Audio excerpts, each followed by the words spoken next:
Hello বন্ধুরা, আজকে আমি আপনাদেরকে দেখাবো কিভাবে একটা ফেসবুক অ্যাকাউন্ট পার্মানেন্টভাবে ডিলিট করতে হয় বা ডিলিট কিভাবে করবেন।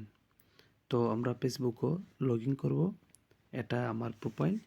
এই অ্যাকাউন্টটাকে আমি ডিলিট করে দেখাবো আপনাদেরকে। এখানে আপনারা চলে যান রাইট সাইডের উপরে সেটিংয়ে গিয়ে এখান থেকে সেটিং অ্যান্ড প্রাইভেসি এটাতে যে ক্লিক করেন, তারপর আবার সেটিংয়ে, তারপর এটা দেখেন পার্সোনাল ডিটেলস এখানে আছে। পার্সোনাল ডিটেলসে চলে যান, তারপর আপনি আবার দেখেন পাসওয়ার্ড অ্যান্ড সিকিউরিটির নিচে আছে পার্সোনাল ডিটেলস, সেটা চলে যাবেন এবং এখান দেখেন অ্যাকাউন্ট ওনারশিপ অ্যান্ড কন্ট্রোল, এখানে যাবেন। তারপর ডিঅ্যাক্টিভেশন অ্যান্ড ডিলেশন এখানে চলে যাবেন নিচেরটা। তারপর আপনার প্রোফাইলে ক্লিক করবেন। এখন দেখেন উপরেটা ডিঅ্যাক্টিভ। আপনার যদি এটাকে আবার অ্যাক্টিভ করতে চান করতে পারবেন, আর ডিঅ্যাক্টিভও করে রাখতে পারবেন। তো আমরা চাচ্ছি এই পার্মানেন্টভাবে ডিলিট করতে অ্যাকাউন্টটাকে। তো নিচেরটাকে আমরা সিলেক্ট করব, তারপর কন্টিনিউ।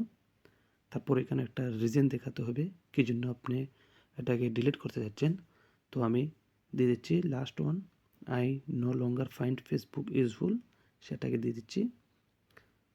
তারপর কন্টিনিউ, তারপর কন্টিনিউ, তারপর আবার কন্টিনিউ স্ক্রল করে এখন এখানে ফেসবুকের পাসওয়ার্ড দিতে হবে।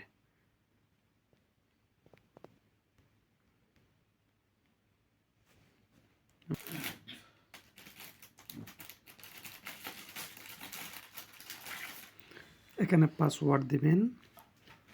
এখানে পাসওয়ার্ড দেওয়ার পরে আপনারা কন্টিনিউ করবেন। এখন দেখেন ডিলিট অ্যাকাউন্ট, এখানে ক্লিক করবেন।